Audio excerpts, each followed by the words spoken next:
నమస్తే. సామాన్యుడి చేతిలో సామాజిక అస్త్రం నెంబర్ 1 న్యూస్కి స్వాగతం. నేను రవీంద్ర. ఏలూరు ఎంపీ తెలుగుదేశం పార్టీకి సంబంధించినటువంటి పుట్ట మహేష్ కుమార్ యాదవ్ ఇప్పుడు ఈ ఎంపీపై చర్యలు తప్పవా అంటే ఖచ్చితంగా ఈయనపై వేటు పడే అవకాశాలు ఉన్నాయి. క్రమశిక్షణ చర్యలు తీసుకునే అవకాశాలు కూడా స్పష్టంగా కనిపిస్తున్నాయి అనేది సొంత పార్టీలో అలాగే రాజకీయ వర్గాల్లో కూడా విస్తృత స్థాయిలో చర్చ జరుగుతుంది. దానికి ప్రధానమైనటువంటి కారణం ఏంటంటే ఆయన తాజాగా ఆదేశాలు జారీ చేయటం చంద్రబాబు నాయుడు. దీనికి సంబంధించి రాష్ట్ర టీడీపీ అధ్యక్షుడిగా ఉన్నటువంటి పల్లా శ్రీనివాస్ ఆయన ఒక నోట్ రిలీజ్ చేయటం కూడా ఒక్కసారిగా అత్యంత ప్రాధాన్యత కలిగే అంశంగా మారింది. ఏలూరు తెలుగుదేశం పార్టీకి సంబంధించినటువంటి ఎంపీ మొయినాబాద్లో బీఆర్ఎస్ మాజీ ఎమ్మెల్యే పైలట్ రోహిత్ రెడ్డి అతను ఫామ్ హౌస్లో జరిగినటువంటి ఒక డ్రగ్స్ పార్టీ, ఆ పార్టీలో దొరకడం అత్యంత కలవరాన్ని కలిగించేటువంటి అంశంగా మారింది. రాష్ట్ర వ్యాప్తంగా విస్తృత స్థాయిలో చర్చ జరుగుతుంది. ఇంకా ఇదే అదునుగా వైఎస్ఆర్సీపీ ఇతర పార్టీ నాయకులు కూడా పుట్టా మహేష్ కుమార్ యాదవ్పై చర్యలు తీసుకోవాలి, రాష్ట్ర రాజకీయాల్లో ఒక కలంకాన్ని తీసుకొచ్చినటువంటి వ్యక్తిగా ఆయన మారారు కాబట్టి ఆయన్ను ఖచ్చితంగా పార్టీ నుంచి సస్పెండ్ చేయాలి అనేది బలమైనటువంటి వాదనగా వినిపిస్తుంది. ఇలాంటి తరుణంలో అనేక రకాలుగా అనుమానాలు. అసలు ఈ పైలట్ రోహిత్ రెడ్డికి పుట్టా మహేష్ కుమార్ యాదవ్కి ఏ విధంగా స్నేహం? ఈ పార్టీలో కూడా అనేక మంది కీలకమైనటువంటి వ్యక్తులు 11 మంది. ఈ 11 మందిలో కూడా బిగ్ షాట్సే ఉన్నారు, ప్రముఖ వ్యాపారవేత్తలు ఉన్నారు. మరి ఇటువంటి పార్టీకి పుట్టా మహేష్ కుమార్ యాదవ్ వెళ్ళటం ఏంటి? దీనికి సంబంధించి నేను ఎలాంటి తప్పు చేయలేదని ఆయన చెప్తున్నారు. ఇటువంటి క్రమంలో ఆ పార్టీలో ఎవరైతే డ్రగ్స్ తీసుకున్నట్లు అనుమానం కలిగిందో వారందరికీ శాంపిల్స్ సేకరించి టెస్టులు చేశారు. ముందుగా 5గురికి పాజిటివ్ వచ్చింది. ఇక్కడ కీలకమైనటువంటి ఒక విషయం ఏంటంటే 6వ వ్యక్తి ఆ జాబితాలో చేరారు. ఆ 6వ వ్యక్తే ఏలూరు ఎంపీ, ఆయనకు కూడా పాజిటివ్ వచ్చింది. ఒక సంచలనమైనటువంటి రిపోర్ట్ ఏంటంటే గత కొంతకాలం నుంచి ఏలూరు ఎంపీ డ్రగ్స్ సేవిస్తున్నారు అనేది ఒక రిపోర్ట్. ఇప్పుడు దీని మీద తీవ్రమైనటువంటి స్థాయిలో తీసుకున్నటువంటి చంద్రబాబు నాయుడు ఆయన చాలా ఆగ్రహాన్ని వ్యక్తం చేసినట్లు తెలుస్తుంది. ఈ రకమైనటువంటి వ్యవహారాల్లో కార్యకలాపాల్లో ఎవరైతే ఇన్వాల్వ్ అయి ఉంటారో వారిపై కఠిన చర్యలు తప్పవు అనేది. ఒకసారి మనం దీనికి సంబంధించి ఒక ప్రెస్ రిలీజ్ ఏ రకమైనటువంటి అంశాలను అందులో పొందుపరిచారు అనేది ఒకసారి చూసే ప్రయత్నం చేద్దాం. పుట్టా మహేష్ గారు ఏలూరు పార్లమెంట్ సభ్యులు. ఇది 15/3/2026 అంటే ఆదివారం 15 మార్చి 2026. దీనికి సంబంధించి హైదరాబాద్లోని మొయినాబాద్ ఫామ్ హౌస్లో తేదీ 14/3/2026 జరిగిన ఘటనలో మత్తు పదార్థాలు తీసుకున్నారని మీపై వచ్చిన ఆరోపణలను, మీడియాలో విస్తృతంగా వచ్చిన కథనాలను పార్టీ అధిష్టానం సీరియస్గా తీసుకుంది. ఈ పరిణామాలు పార్టీ ప్రతిష్టకు తీవ్ర భంగం కలిగించే విధంగా ఉన్నాయని పార్టీ భావిస్తోంది. ఈ వ్యవహారంపై మీరు పూర్తిస్థాయి వివరణ ఇవ్వాలని, ఈ అంశంపై సమగ్ర నివేదిక వచ్చే వరకు పార్టీ కార్యక్రమాలకు దూరంగా ఉండాలని పార్టీ మిమ్మల్ని ఆదేశిస్తోంది. మీపై వచ్చిన ఆరోపణలకు మీ లిఖితపూర్వక వివరణను 5 రోజుల్లో పార్టీకి అందజేయవలసిందిగా సూచిస్తున్నాం. మీరిచ్చే వివరణ ఆధారంగా పార్టీ అధిష్టానం జరిగిన ఘటనపై అవసరమైన చర్యలు తీసుకుంటుంది. ఇదండి దీనికి సంబంధించి ఏలూరు ఎంపీ ఘటన తర్వాత ఎంపీకి ఇచ్చినటువంటి ఒక ఆర్డర్ అనుకోవచ్చు, షోకాజ్ నోటీస్. దీనికి సంబంధించి ఈ ఏదైతే నోటీసులు అందుకున్నారో 15వ తారీఖు నుంచి 5 రోజుల వ్యవధిలో దీనికి సంబంధించి పార్టీ అధిష్టానానికి ఎంపీ వివరణ ఇవ్వాలి. ఇక్కడ చాలా కీలకమైనటువంటి అంశం ఏంటంటే అసలు అక్కడ జరిగినటువంటి పార్టీలో ఏలూరు ఎంపీ ఎందుకు వెళ్ళారు, అసలు వారికి వీరికి సంబంధం ఏంటి? అక్కడికి వచ్చినటువంటి వ్యాపారులంతా కొంతమంది ఇతర రాష్ట్రాల నుంచి ఉన్నారు, అందులో ఒక మహిళ కూడా ఉన్నారు, ప్రియాంక రెడ్డి. దీనికి సంబంధించి కూడా విస్తృత స్థాయిలో చర్చ జరుగుతుంది. అసలు వీరంతా డ్రగ్స్ తీసుకోవడం ఏంటి, అక్కడ మత్తు పదార్థాలు సేవించడం ఏంటి? దీనికి సంబంధించి దుబాయ్ లింక్ కూడా ఉంది.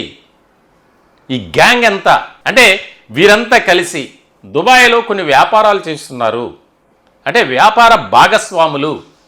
దీనికి సంబంధించి ప్రతి వారం ఇక్కడ గ్యాదర్ అవుతుంటారు అనేది ప్రాథమిక విచారణలో పోలీసులకు అందినటువంటి సమాచారం.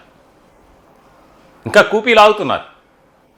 అసలు దీని వెనుక ఎవరున్నారు, వీరికి ఎక్కడి నుంచి ఎలా డ్రగ్స్ వచ్చాయి, చాలా సీరియస్గా తీసుకున్నారు. దీనికి సంబంధించి తెలంగాణ ముఖ్యమంత్రి రేవంత్ రెడ్డి కూడా స్పందించారు. ఇటువంటి ఘటనలు కానీ కార్యకలాపాలు కానీ మా రాష్ట్రంలో జరిగితే ఎవరిని కూడా దీని వెనుక ఎవరున్నా సరే ఉపేక్షించేది లేదు అని. దీనికి సంబంధించి ఈ ఘటన జరిగిన తర్వాత పుట్ట మహేష్ కుమార్ యాదవ్ విశ్వ ప్రయత్నాలు చేశారట కేసు నుంచి బయటకు పడటానికి. దానికి సంబంధించి దానిలో భాగంగానే ఆ యూరిన్ టెస్ట్లో నెగిటివ్ రావటానికి కూడా ప్రధానమైనటువంటి కారణం ఏంటంటే కావాలని చేయించారు అని. తర్వాత బ్లడ్ శాంపిల్స్లో మొత్తం బాడీలో అంతా ఈ డ్రగ్స్ వినియోగించినటువంటి దాఖలాలు ఉన్నాయి, ఆధారాలు లభించాయి అనేది పోలీసులు చెప్పారు. దీనికి సంబంధించి ఈగల్ పోలీసు ప్రత్యేకమైనటువంటి టీం కూడా డిక్లేర్ చేసింది ఆయన డ్రగ్స్ తీసుకునే అలవాటు ఉంది అని. అంటే కొన్ని టెస్టుల ఆధారంగా ఎంతకాలం నుంచి డ్రగ్స్ వినియోగిస్తున్నారు అనేది కూడా తెలిసిపోతుంది. ఇలాంటి సందర్భంలో ఈ ఘటన ఏదైతే ఉందో పార్టీకి ఒక రకమైనటువంటి బ్యాడ్ నేమ్ తీసుకొచ్చే విధంగా ఉంటుంది. వెంటనే ఎప్పుడైతే అరెస్ట్ జరిగిందో అక్కడ రైడ్స్ జరిగినటువంటి సందర్భంలో ఏలూరు ఎంపీ ఉన్నారు అని వార్తలు వచ్చినటువంటి నేపథ్యంలో పార్టీలో ఉన్నటువంటి ముఖ్య నేతలతో అందుబాటులో ఉన్నటువంటి వారితో వీడియో కాన్ఫరెన్స్ వెంటనే ఆయన కూడా ఎలర్ట్ అయ్యారు. ఎందుకంటే ఒక వ్యవస్థలో ఒక వ్యక్తితో ఎవరైనా చేస్తే అది వ్యవస్థకు ఆపాదించేటువంటి రోజులు ఇవి సాధారణంగా. అది కూడా రాజకీయంలో అయితే ఇంక ప్రత్యేకంగా చెప్పాల్సినటువంటి అవసరం లేదు. మరి ఇటువంటి క్రమంలో ఒక పక్కన పోలీసులు ఉన్నతాధికారులు చెప్తున్నారు పుట్ట మహేష్ కుమార్ యాదవ్ డ్రగ్స్ సేవించారు అని చెప్పి, కానీ ఆయన ఏం మాట్లాడుతున్నారు, ఏలూరు ప్రజలు నాపై పెట్టుకున్నటువంటి నమ్మకాన్ని వమ్ము చేయకుండా నేను పని చేస్తాను, వస్తున్నటువంటి వార్తల్లో వాస్తవం లేదు, ఎవరు కూడా నమ్మబోకండి. ఇదేమైనా అర్థం ఉందా? ఇంకా నువ్వు బహిరంగంగా ప్రజలకు క్షమాపణ చెప్తే స్వీకరించేవారేమో. ఒక పక్కన పోలీసులు ఎంపీ గారు డ్రగ్స్ సేవించారు, తీసుకున్నారు, బ్లడ్ రిపోర్ట్ ఆధారంగా వారు చెప్తున్నారు.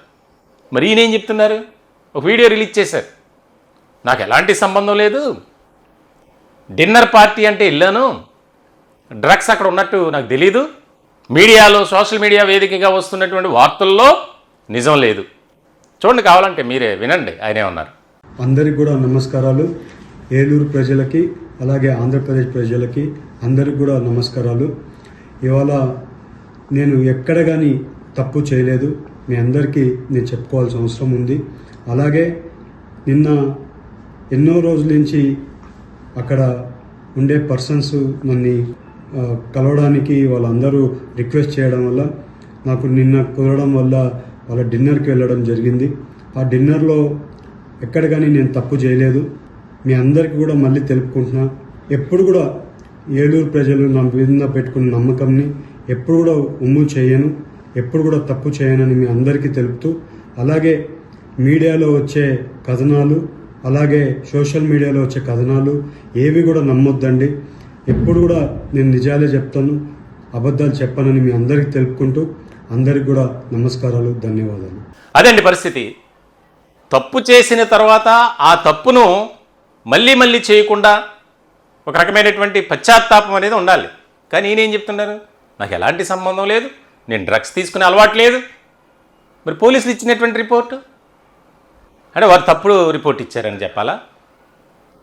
ఇక్కడ ఏ రకమైనటువంటి చర్చ జరుగుతుంది అంటే తెలుగుదేశం పార్టీలో ఒక ముఖ్యమైనటువంటి నియోజకవర్గానికి సంబంధించి పార్లమెంటు సభ్యుడిగా ఉన్నటువంటి వ్యక్తి ఇటువంటి పార్టీలకు వెళ్ళడం ఏంటి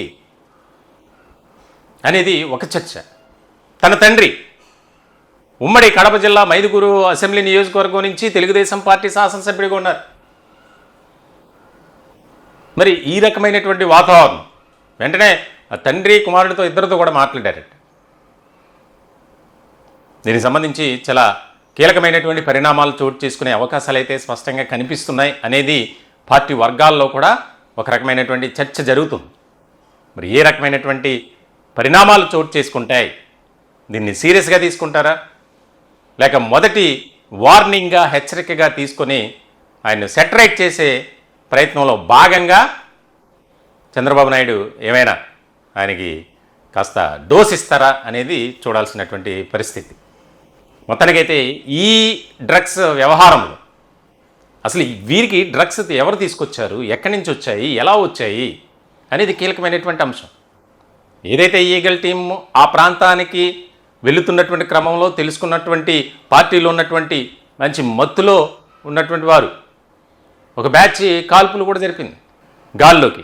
అదే మరి వెళ్ళినటువంటి అధికారులపై కాల్పులు జరిపితే పరిస్థితి ఏంటి? మరి మొత్తానికైతే ఒక రకమైనటువంటి చర్చ జరుగుతుంది. దీనికి సంబంధించి పార్టీ అధినేతగా నారా చంద్రబాబు నాయుడు ఎలాంటి చర్యలు తీసుకుంటారు, నిర్ణయం తీసుకుంటారు? ఆయన 5 రోజులు గడువు ఇచ్చారు. 5 రోజుల్లో వారు సంతృప్తి పడే విధంగా ఆయన సమాధానం ఉంటుందా? ఏ సమాధానం ఇచ్చినా సరే ఆయనైతే డ్రగ్స్ వినియోగించారు, డ్రగ్స్ వినియోగిస్తూనే ఉన్నారు, పార్టీకి చెడ్డ పేరు తీసుకొచ్చారు. మరి ఈ అంశాల్ని ఏ విధంగా తీసుకుంటారు అనేది చాలా ముఖ్యమైనటువంటి అంశంగా మారింది. ఈ టాపిక్పై మీ విలువైనటువంటి అభిప్రాయాలు కామెంట్ రూపంలో తెలియజేయండి. దయచేసి మా ఛానల్ని సబ్స్క్రైబ్ చేసుకోండి. Thank you.